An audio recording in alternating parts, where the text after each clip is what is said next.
D dollarisation इस वक्त हर financial पंडित की जुबान के ऊपर है, लेकिन ये एक बहुत ही कॉम्प्लेक्स टॉपिक है और मैं इसको खुद पिछले कई सालों से पढ़ने की कोशिश कर रहा हूँ, लेकिन हर दफ़ा मेरे सामने एक नई पिक्चर सामने आती है। इसको समझने के लिए दो चीज़ों का जानना बहुत ज़रूरी है। नंबर एक, dollar as a reserve currency and dollar as an international means of trade. ये दोनों चीज़ें काफ़ी डिफरेंट नौयत की हैं और इनका जो इम्पैक्ट है वर्ल्ड इकोनॉमी पे वो भी काफ़ी डिफरेंट है। So let's talk about dollar as a reserve currency. इसको समझने के लिए एक छोटी सी एग्जांपल ये है कि जब आप कोई इनकम आपकी आती है तो आप उसमें से जो खर्चा करना होता है वो खर्चा करते हैं, बाकी जो है आप सेव करते हैं।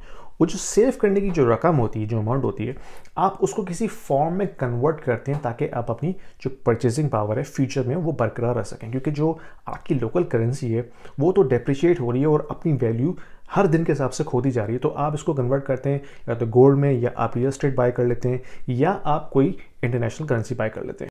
अब इस एग्जाम्पल को आप थोड़ा इंटरनेशनल लेवल पे ले जाएं तो जब कंट्रीज़ अपना सरप्लस लेके आती हैं तो उस सरप्लस को वो किसी और करेंसी में कन्वर्ट कर लेते हैं, चाहे वो यूएस डॉलर हो, यूरो हो या फिर युआन हो, in order to protect their future purchasing power. और ये हर कंट्री के लिए डिफरेंट होती है। हो सकता है एक कंट्री चाइना से बहुत ज़्यादा ट्रेड करता हो तो वो अपनी परचेजिंग पावर हो सकता है युआन में सेव करे। हो सकता है एक कंट्री यूरोप से काफ़ी ट्रेड करता हो तो उनकी जो परचेजिंग पावर है that is suppose to be stored in Europe. और जो एवरेज लेवल पे कंट्रीज़ को हम देखते हैं ग्लोबली, तो उनके पास जो फॉरेन रिजर्व्स का जो शेयर है वो सबसे ज़्यादा यूएस डॉलर का है। अब आप आ जाएं इंटरनेशनल मीन्स ऑफ ट्रेड के ऊपर, यानी कि आपने कोई भी इंपोर्ट्स करनी है तो उसके लिए आपको डॉलर्स चाहिए। आपको ऑयल इंपोर्ट करना है, डॉलर चाहिए। आपको गैस इंपोर्ट करनी है, आपको डॉलर चाहिए। आपको वीट इंपोर्ट करना है, आपको डॉलर चाहिए। तो जो कंट्रीज़ ट्रेड करते हैं कमोडिटीज़ की, उसकी जो सेटलमेंट होती है वो यूएस डॉलर में होती है। एक अंदाजे के मुताबिक 60 से 70% जो इंटरनेशनल ट्रेड है वो यूएस डॉलर में सेटल होती है। और इसकी शुरुआत हुई थी पेट्रो डॉलर के हवाले से 1970s में, जब यूएस और सऊदी गवर्नमेंट ने ये एग्रीमेंट किया था कि वो अपना ऑयल यूएस डॉलर में सेटल करेंगे। अगर हम पिछले 5 साल का ट्रेंड देखें तो dollar as a reserve currency तो डिक्लाइन हुआ है, लेकिन dollar as an international means of trade वो वैसी का वैसा ही है।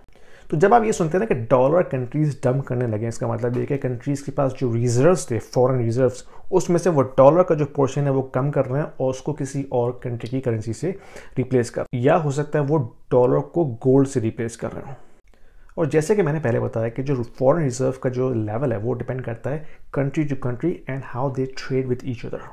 लेकिन जो मिसिंग पीस है इसके अंदर वो ये है कि इस वक्त $65 ट्रिलियन का ग्लोबल डेट है, जिसको पे बैक करने के लिए आपको डॉलर चाहिए, ना सिर्फ प्रिंसिपल बल्कि इंटरेस्ट भी। तो आप भले ही जितना अपना फॉरेन रिजर्व डंप करते हैं, भले ही अपनी इंटरनेशनल करेंसी को किसी और करेंसी में सेटल करना शुरू करते हैं, लेकिन जो आपके पास डेट है उसको पे बैक आपने डॉलर में ही करना, जो इतनी जल्दी खत्म होने वाला नहीं है।